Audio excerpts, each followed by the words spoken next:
How wonderful that some of you already got to visit a mosque. You're very fortunate here in Atlanta because you have many mosques, many opportunities to reach out to our Muslim brothers and sisters. In the whole state of Vermont, where I hail from, we have one. So you have no reason to not visit. It's right around the corner from you. There are mosques everywhere. And it's important that we visit because Islam is the most misunderstood and the most maligned religion in the world today. We are being whipped up into fear of Muslims. And when we are afraid, we're stupid, actually. We're operating out of just that reptilian part of our brain. When we're afraid, we don't have access to our higher functionings, our whole self, the power of the knowledge in our hearts, our whole being. We're resigned to a small place of living.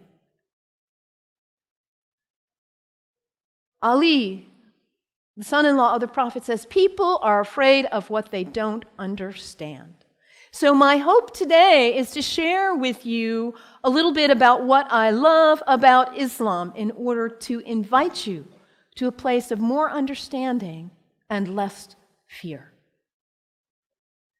Islam is very practical. If you are looking for insights about how to live a good life, how to be a good person, Islam has wonderful gems to offer to you.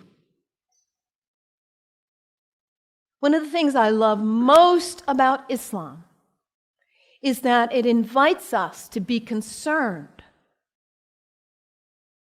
about what is the most important thing in life. To get our priorities straight. What is it for you?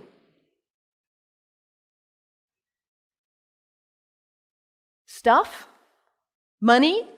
Power, prestige, family, kindness, service, love, art, compassion. What is it for you? If you get nothing else out of today, take that one question and live into it. And if you don't know the answer yet, find out. What is it for you? What's most important? In Islam, the answer is very clear. La ilaha illallah, Muhammadan Rasulullah. There is nothing but the source, God, the one. How did you say it, Anthony? That love which is greater than we can know. That's what matters. And Muhammad is his prophet. Is the prophet of love. La ilaha illallah, Muhammadan Rasulullah.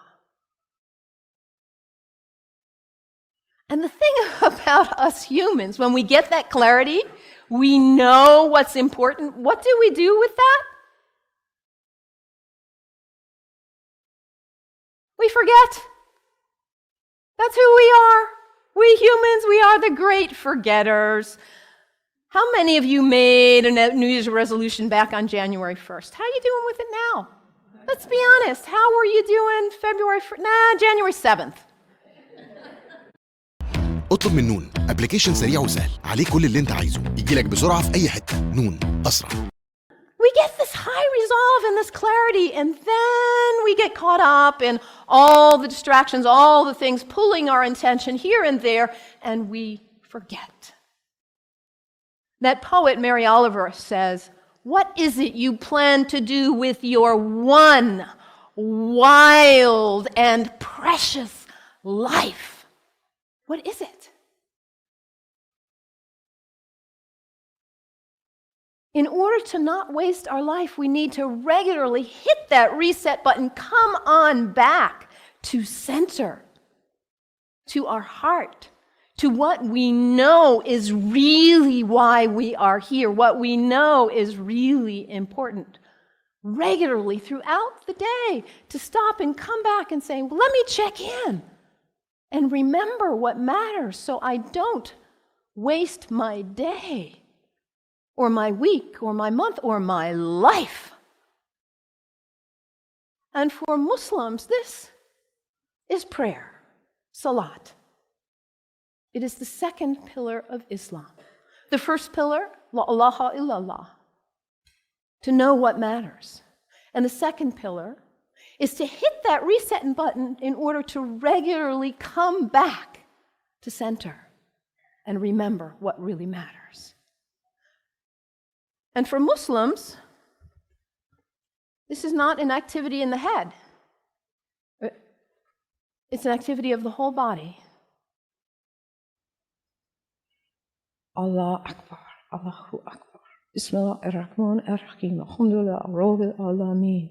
Ar-Rahman ar-Rahim. Malik Yawmiddin. Iyyaka na'budu wa iyyaka nasta'in. As-siratal mustaqim. Siratal ladhina an'amta 'alayhim.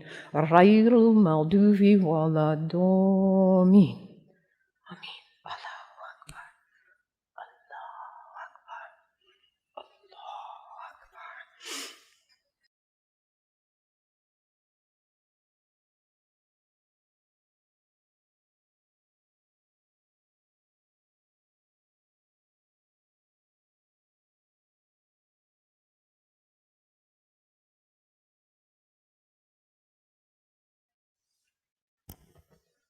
Can you imagine how limber you'd be if you did that 17 times a day? And it's done in the direction of Mecca, northeast, more or less. To hit that reset button in order to come back, to hear that voice still and small, like we just sang about, to come back to what matters. So practical. I love that. The second pillar of Islam. Islam also reminds us to always be concerned about those who are less well off than ourselves. Over and over in the Quran it says, be concerned about the widows and orphans. Be generous. I brought some soup as a symbol of generosity, giving, donating to food banks, giving to people who need food. I think about Muhammad almost like a social genius. He himself was an orphan. By the time he was 6 years old, he had already lost both his parents. He knew marginality. He knew it. And what happens when there is imbalance in a society where there are some who have a lot and some who don't have enough? What happens here? Those who don't have enough are suffering, aren't they? Out of their lack of nutrition, food, healthcare, hygiene, educational opportunities, they suffer. And in their suffering, they may experience illness. Their illness doesn't stay there, does it? It spreads to the rest of the people. And in their need, they may choose to engage in criminal activity just to try to put food on the table. And that destabilizes the whole society when you have some without and some with too much. And what about the people with too much? Greed is spiritual bankruptcy. We cannot know well-being in our hearts when we are surrounded with too much while others are suffering. It creates instability. And Muhammad, peace be upon him, he was a spiritual genius, saying, let's bring it back into balance. Let's give. Let's be generous. And this is the third pillar of Islam, zakat, generosity. I love that about Islam. And I love, too, that Islam invites us to take a break from our habits. We humans, we're habitual creatures. We just are. We do something once, we do it again, we do it again. We just do. How many of you are sitting in the same seat you always sit in today? That's okay. Nothing wrong with that. We're creatures of habit. And if the habit's the good one, like brushing your teeth, wonderful. It strengthens you. Your habits can raise you up to give you strength and clarity to live your life on purpose with integrity. Or your habits can pull you down.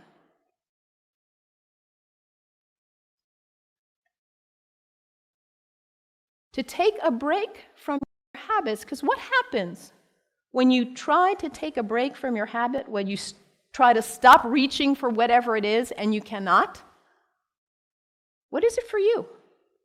Coffee? Sugar? Alcohol? Drugs? Sex? Shopping? Your cell phone? Your tablet? Gossip? What is it for you, this behavior that you're caught in? You know it's not worthy of your best self, and yet there you are. It's addiction, isn't it? When we can't stop reaching for it, we can't stop doing it. And yet your life is so valuable, you matter. And to live your life on purpose and to cultivate the habits that raise you and strengthen you so you can be your most beautiful, best, loving, caring, giving self. So to take a break from your habits so you see who's in the driver's seat in your life. And put yourself back in the driver's seat. Whatever it is for you, there are other people in this room who have also struggled with addiction in this way and who have overcome it. You can get help. You can do it. Your life matters. It's valuable. This is the next pillar of Islam, fasting. Fasting not just from food, but fasting from other activities and behaviors as well. And when we fast from food in particular, and it says over again and again in the Quran, fasting is good for you if you only knew. Because we put too much in our bodies, don't we? We stress them. We overeat and put junk. And we don't honor the beauty of ourselves. And also, when we fast, hunger is not a theory in the head, it's an experience in the body when we fast from food, that feeling. And then when you see somebody else on the street who is begging, it's not a theory. You feel empathy because you know what hunger feels like. It's harder to close your eyes and walk right on by. Muhammad, that spiritual social genius, to create harmony and stability in society. The fourth pillar of Islam, fasting, taking a break from your habits. So practical, I love it. And I also love about Islam that it encourages us to take a break from our location, to travel with intention, to recognize the power of space, the sacredness of space, and how the greats who have walked on this earth have blessed the earth with their presence, their breath, their thoughts, their actions. I know you are on the verge of a major decision about this sacred space for you. You have made this place sacred by your presence here. And as you perhaps choose to move on, you will perhaps make a new place sacred by your use and your love. The earth is sacred. Our places are sacred. And when we travel with intention, we are changed by it. This is the fifth pillar of Islam, pilgrimage. And for Muslims, the pilgrimage is to Mecca, which none of us will probably go there. But where is pilgrimage for you? And what happens when we go? We leave our usual haunts. We travel with intention. We let ourselves be changed, be opened by new experiences, new interactions. And we come back and we are not the same. We look at our lives and we say, why was I doing that? I'm not going to waste my one wild and precious life on that. And we come back renewed and with a new value, a new understanding of the sacredness of our location, the beauty of the earth. I love this about Islam. So practical. What's the one thing that matters in your life? Hit that reset button regularly so you come back to your purpose. And don't be self-centered. Be always concerned about others and their needs, those less well off especially. And recognize the sacredness of the temple of your body. Cultivate habits that are worthy of you, that lift you to the best of who you are. And recognize the sacredness of space and the gift of the ancestors, the sages, the saints, the prophets who have gone before us and held a beacon of example for us. Travel with intention. Let yourself be changed.